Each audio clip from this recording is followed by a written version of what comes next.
Hey, how's it going? Could be better, could be worse. We Oh man. well, that's the cliche answer. Hey, we could talk all about past experiences, but let's not worry about that. The important thing is to get information out, and so let's get right to the nitty gritty. Cool. Awesome. Awesome. Well, good to connect with you. Any questions before we get rocking and rolling? No, you're the one that's going to be asking questions. I take it. Absolutely. Here we go. So Andrew, welcome to the 360 podcast, where we find inspiration from real life people to help others make 360-degree changes in their life.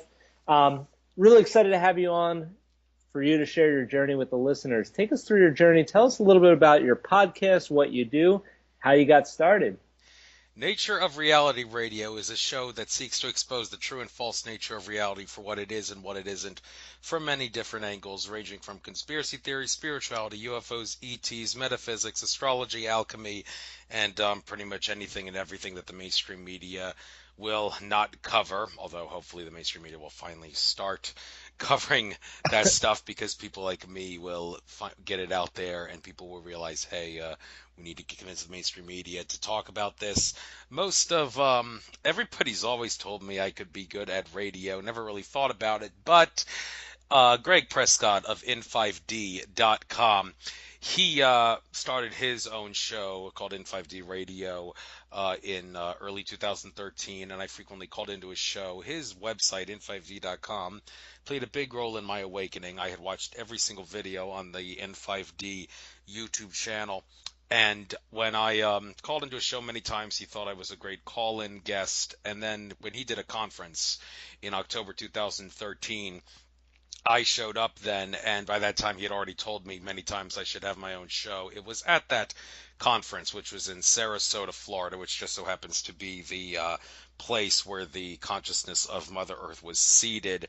It was on that in that area on the beach, which in Sarasota is 99.9% quartz crystal. That I decided at that conference that I was going to officially do my own show. I've been doing it for about 3 years, had many different guests. Always make sure to upload my shows to YouTube. I haven't done iTunes yet, but you're not the first one who suggested that I do that. So hopefully I will get to getting it on iTunes as well. And don't know if I'm going to find a way to get all the shows I did in the past on iTunes, but if I can find a way to do that, yes, I'll get every single one of those shows on as well. So I get a Awesome. bigger audience and well, that's it in a nutshell. And right now, I'm in the process of contacting a whole slew of guests because I don't have anybody scheduled after next week. So I got to get Awesome. busy. Awesome. So let me ask you this. I know you told us how you got into this, but prior to this moment of having the realization that you were going to do this show, you got really into this stuff. Did you always have this mindset? It's a little bit different than the majority of the folks out there. I'm a big believer in manifesting and that there's alternate realities, UFOs, all that stuff. Was that something that came to you at an early age? Well, yes, I was always the kind of person that seemed kind of interested in that more so than other people. I do remember checking out when I was a young kid books out of the library that had to do with UFOs, and I seem to recall like I was the only person that was checking those books out, and I'm wondering why doesn't anybody have any interest in any of this stuff? Same thing is true with to some degree with astronomy and astrology. Always been fascinated by that, but nobody else. Well, I shouldn't say nobody else, but it seemed like I had a more profound interest in it than other people. So I knew from a young age that I was a little different than many other people in regards to being interested in this kind of stuff. And it wasn't until I'd say maybe like 2010, 2011, when I really began to realize that I'm on some sort of a mission to expose this world for the fraud that it is and wake people up to two things. And I realized that I was going to have to sacrifice a lot of luxuries and conveniences in life to be able to do that. And I have done that, and I have no intention of stopping doing that. And hopefully things will take a turn for the better, and I'm sure they are because, well, if anybody's been going knows what's going on in the world right now, people realize that things are really screwed up. Just look at what's going on in the election, and well, people will finally realize, okay, we got to start changing our way. Things are not supposed to be like this anymore. We've been played for a sap for so long, and I'm just gonna try to lead the charge and be a point man in all that. So it was, I knew from a young age I was different, but it was like the beginning of this decade that I realized, okay, I got to start taking this mission and make the most of my differences. Awesome, awesome. And I can definitely relate to that. At a young age, I was taking out books on magic and hypnosis and personal development. So I definitely understand where you're coming from there. Let me ask you this. So, with this being a different take on the world, was there anyone not on board with these ideas as you got into this? Did you have any obstacles to overcome, or did you just say, I'm going full force with this and I'm going to share with the world, what I know and what I'm finding out? Well, like I said, I had to sacrifice luxuries and conveniences. Got a lot of blowback from the general public, from people who don't really want to hear this kind of stuff that has changed in more recent times. And the family, my family was also kind of bitchy about this. In particular, the father. Mother was much more understanding of me, of my mission, and brothers thought I was crazy too. They're not really into this, and I don't think they ever will be until some sort of event happens in this world which makes them realize Andrew told us so. He was right all along. Let's maybe take him a little bit more seriously. But yes, it was kind of difficult, but I knew that I couldn't possibly stop doing anything about it because the system has been kind of set up so that if you go along to get along with all the rest of the people who want to be sheep like slaves, then you're kind of going to be successful in life. But if you don't go along to get along, you're going to have to make sacrifices and not live such a luxurious and convenient life. I decided to do the latter because, well, if I kept going along to get along, well, that makes it easier for the rest of humanity to become enslaved, as far as I'm concerned. And I wasn't going to allow for that. Cool. Now let me ask you this, with there being so many facets of what you explore, do you ever find that you have shiny object syndrome? How do you stay focused on your mission? Well, I mean, I don't really like to do this, but taking a few supplements here and there, like a caffeine pill or some super male vitality from Infowars store, or some Brain Force as well, helps keep me awake and aware and keep my hormones flowing, so I can have some energy to keep doing that stuff. But not only aside from taking things, drugs, supplements, whatever you want to call them, to keep me going. I try not to take too many of those to make a habit out of them. I know that simply having a passion about this thing and realizing that if I keep this up, it can only make things better for me by virtue of the law of attraction and all that stuff, then that in and of itself is going to make me want to keep going. And I have no intention of stopping. I have seen things happen to me. I mean, I said I got blowback from all the things that I was doing, like trying to wake people up to a matrix world. That's going to cause problems. But on the flip side, you're going to get a lot of benefits come to you if you keep going and keep trying to attract loving things into your life, as I have. And Well, that's worked out. So hopefully you ho- can get the dog to shut up there. yeah, And hold on one second. all Hey, right, Wally. Sorry about that. Let me go upstairs here. take your time. Hey, Wally. Stop it, bud. My apologies there. Let me run upstairs here, Knock yourself out. and I will be sure to edit that out. So I don't know if you want to continue on, or if I think I pretty much answered the question there, knowing that, yes, by virtue of the law of attraction, you're going to get some blowback, but also by the same token, good things will keep coming to you if you keep it up. Like, I like money meditations, for example. If you try to like watch mind movies or stuff, or do some meditations where you try to attract wealth, you'll get occasional wealth. Like I recently had someone from the UK donate me $500 to let because I let him share some of my interviews on his channel and some other channels, and that's a sign of that manifesting, and also being able to go to some other locations, like this road trip I did in Georgia last it was July 2015 over Independence Day weekend that I got to be with a lot of women and girls at this retreat in Georgia, which some say was a sign that I had found my divine feminine. That comes from spending a lot of time in nature. So I think things are taking a turn for the better. Awesome, awesome. Now, you mentioned meditation. Is there a habit that you find helps with your success or staying on course? Would it be meditation, or is there another habit that you can share that has helped you stay on course? Well, when it comes to meditation, I think the best way to do it is to radiate love, realizing that you're infinite and you can radiate love instead of bringing love to you. Just try to radiate love because you already are a manifestation of everything in some way. So that's the best way to meditate as far as I'm concerned. But there are many of other things, such as spending time in nature, whether in solitude or with friends, seems to help immensely as far as cleansing and all that. I'm also an avid sun gazer. I've come to the realization that looking at the sun is not going to hurt your eyes. That's a big lie that we've been told. So I do that, and that's really good for you, I believe. And what else?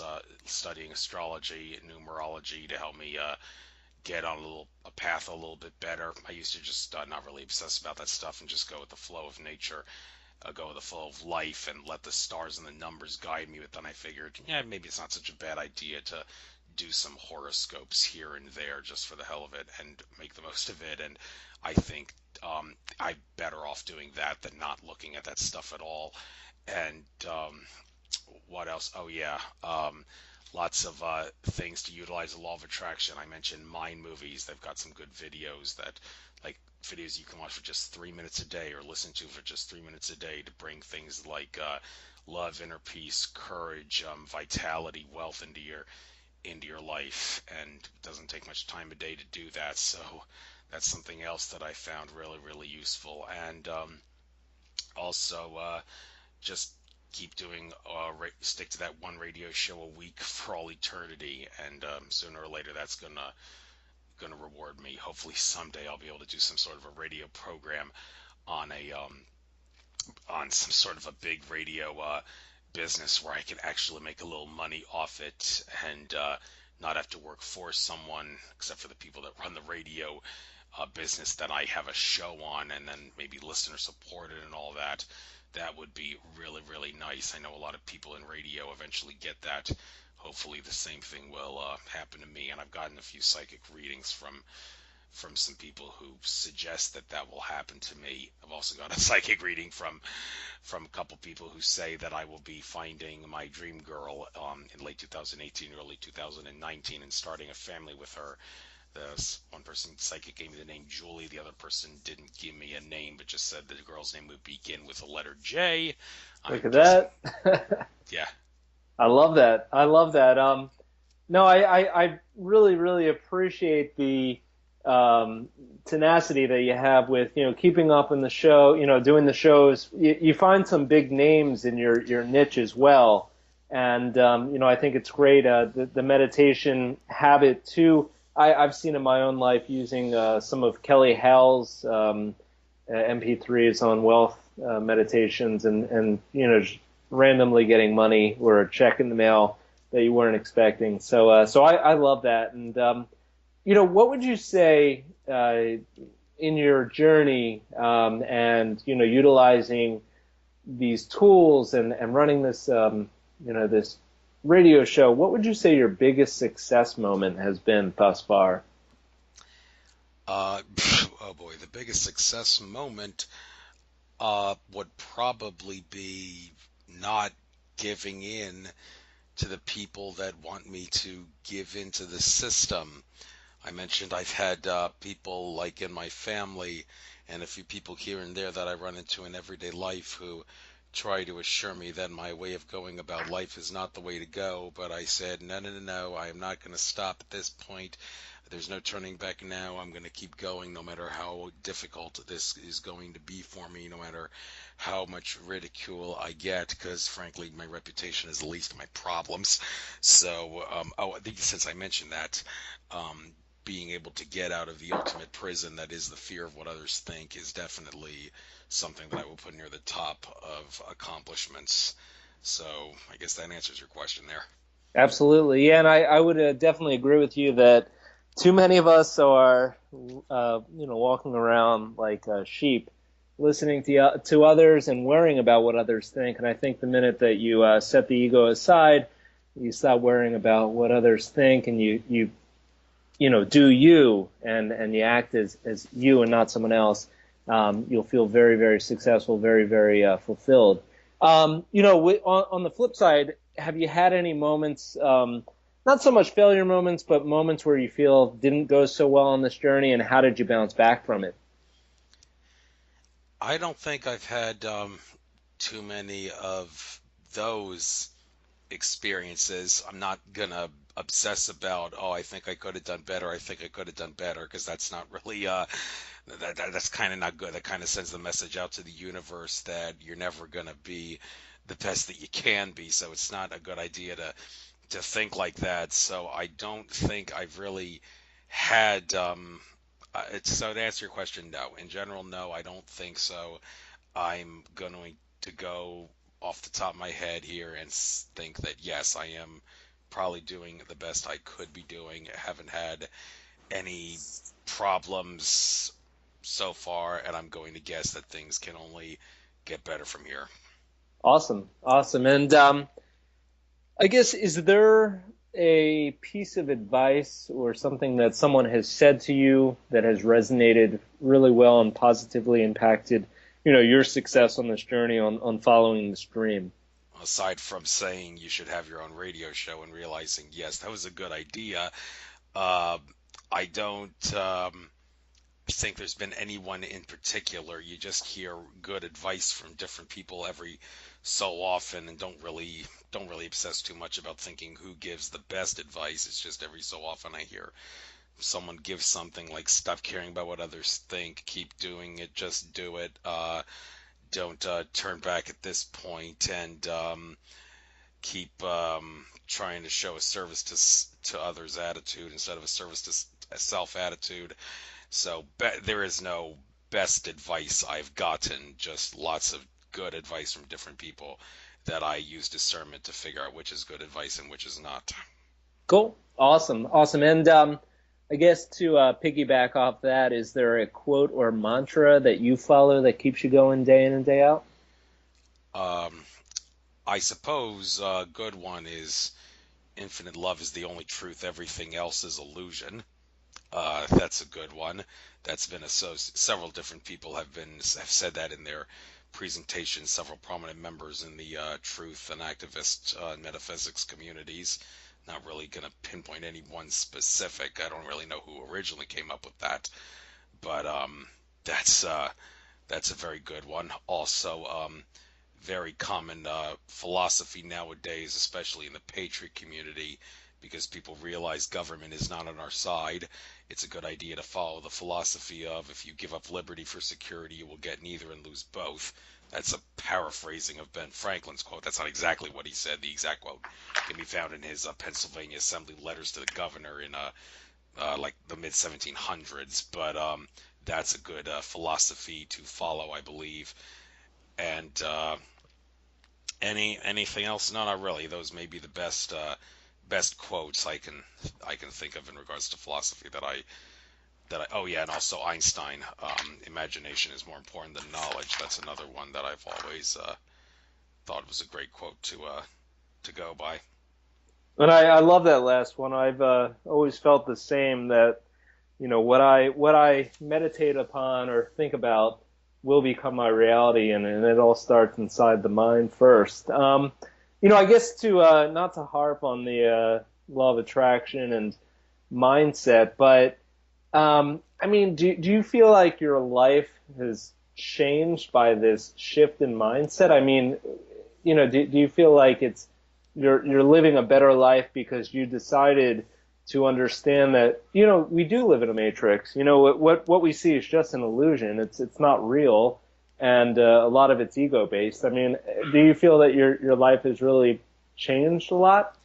Yes, definitely. And Um, I mean, you could certainly attest to this because you and I went to the same school district, and you can imagine how different our lives would have been had they not told us the same thing that same things, the same lies, the same disinformation that they had told us. And if only we realized that it's kind of a brainwashing institution in prison for children and adolescents. I mean, don't get me wrong, a lot of the teachers and professors in the school and college industry are just going along to get along and just hope to get their next paycheck, and many of them don't realize that they're in some sort of a brainwashing and indoctrination system, and the few that do wouldn't dare say anything about it, because if they did, then, well, there goes their paycheck. So, yeah, I do, and believe me, I've gotten that's one area where I've gotten blowback, where I've tried to wake people up to the fact that you're going along to get along with a bad system. You might as well wake up to that, and hopefully over the course of time you can get yourself out of that system, like I have. And would you say, is there like a piece of advice or anything that you could pass along to the listener that they can also wake up? I mean, is there anything you could share? Well, here's one. Just because a lot of people on planet Earth are really paradigmatic, really stricken with fear, and really stupid, and will not believe something shocking or disturbing, even if the evidence shows they have no choice but to believe it. That does not mean that you have to be paradigmatic, fearful, and stupid.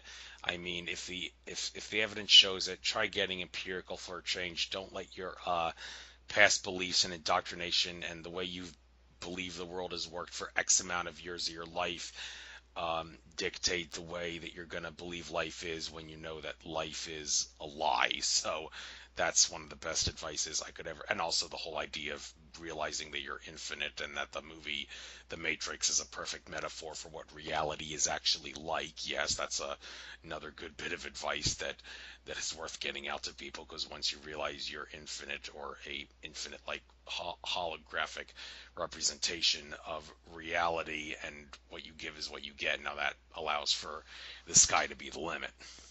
Awesome. And it's funny you mentioned something, about not believing what we see in reality, and even though someone tells us something, it doesn't mean that it's necessarily true. I had Pam Grout, the author of E Squared, E Cubed, on previous episode, and I don't know if you're familiar with that book. No, I am not. So she wrote a book about different different things that you can do, and experiments that prove the law of attraction is real, and that what we see is not, reality.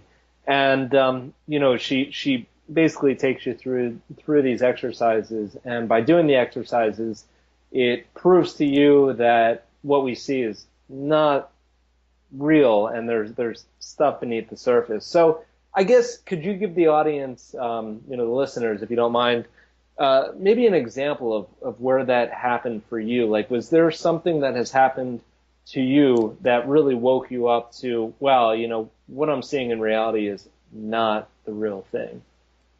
Well, realizing that a lot of conspiracy theorists are right about the things that they talk about. Alex Jones is one guy in particular. Say what you want about how he scares people with the stuff he says. I still think that he's doing society a favor by talking about the stuff that he does. And once you realize that a lot of conspiracy theories are conspiracy facts, then that could lead you on a completely different path, like realizing that the law is nothing like what we're taught it's like. Shortly after I friended you on Facebook, you might have noticed I posted the link to this video called "Secrets Police Don't Want You to Know," which, by the way, I recommend everybody watch, because it exposes how we've been robbed and suckered, and in many ways. Not really going to spend a lot of time talking about the details of that right now, but yeah. So realizing that the law and conspiracies are lies, truths, and that stuff, that can lead you on a new path, which can in turn lead you to the subject of like maybe UFOs or ETs, which after that can lead you to the whole subject of like metaphysics and alternate realities and spirituality, and such. My spirituality, I don't mean like religious spirituality. I equate religion with brainwashing and all that, and consciousness suppression, and and I look forward to seeing how maybe in the next few years leading up to maybe the year 2024 or something, when Pluto is out of Capricorn, maybe we'll see the fall of all the religious institutions, and people realize maybe taking up a religion was not such a good idea for me, and all the good things the religion taught was just an illusion.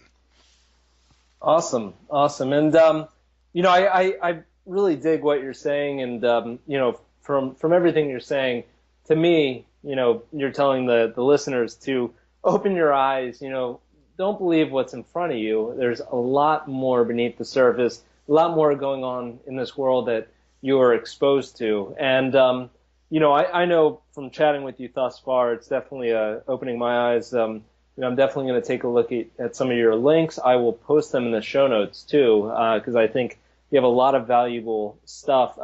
Before we, close up shop here, one thing I noticed was you have a lot of interviews, and you're interviewing some big names in your space.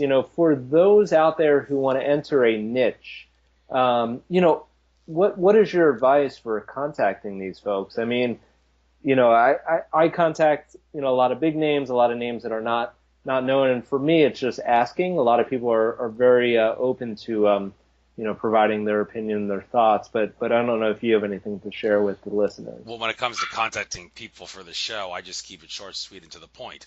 I basically send an email, or if they have like something on their website where you can type like your name, your email address, and such, and a title of what is it you're sending to them, which is for all intents and purposes just another way of sending an email. I basically just title it "Wanna come on my show" with a question mark after that, and say that I would love to have you as a guest on my show, Nature of Reality Radio. I give the website, which airs Wednesdays from 6 to 8 p.m. Eastern, and I'm flexible with time and day scheduling. If guests need accommodation, would you like to come on? It's really that simple, and then just see if people respond, and hopefully they will respond. I try to get a whole slew of different people on. I mean, sometimes people that you get scheduled decline. I once had someone who was a devout Christian.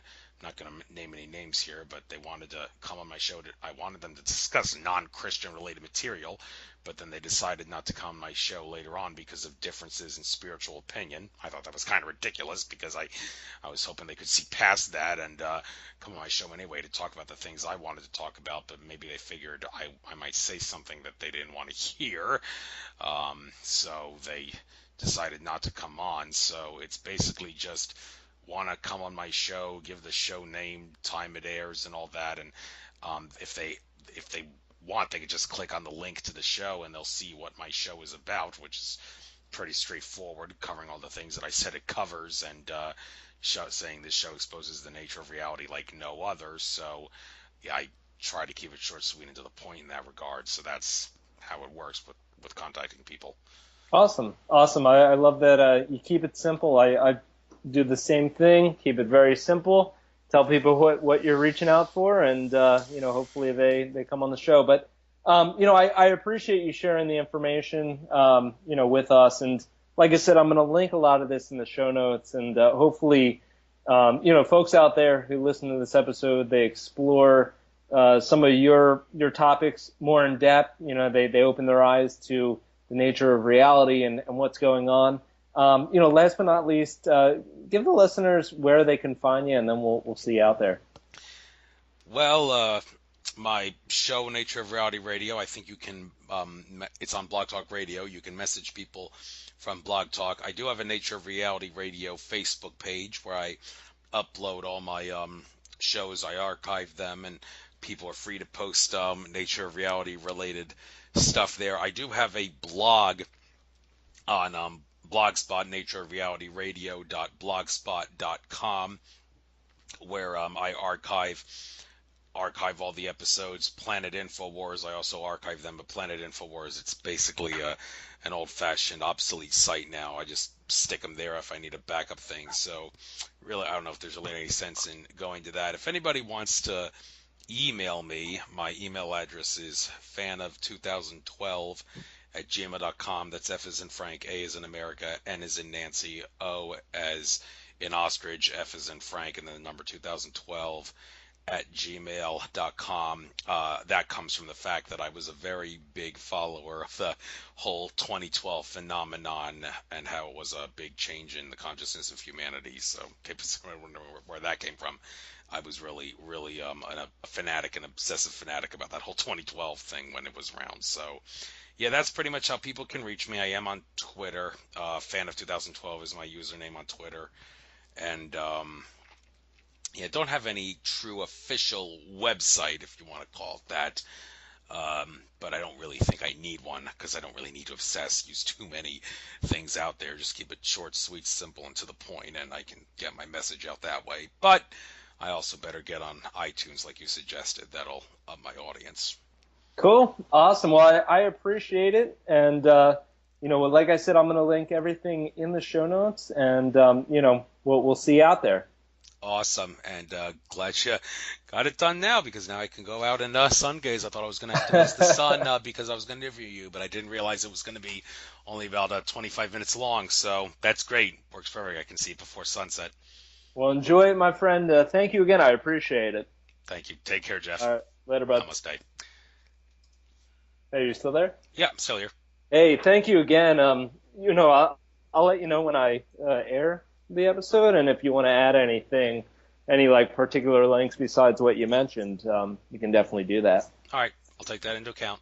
All right, man. And also one other thing, I'll send you an email, but with the getting on iTunes, I know it sounds like you've probably looked it up, but I have a few resources I can send you if you're interested. By all means, because I've tried to research that, and it seems maybe I'm making things more complicated than it has to be about how you're supposed to get something on iTunes. I hear you're like supposed to send a request or something, and then they're going to look into it or something and contact you back, but I'm really at a loss, so maybe you could help me with how that is supposed to work.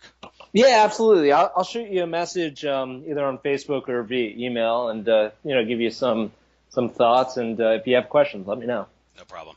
All right, man. I'll talk to you. Enjoy the night. I sure will. Take care now. Okay.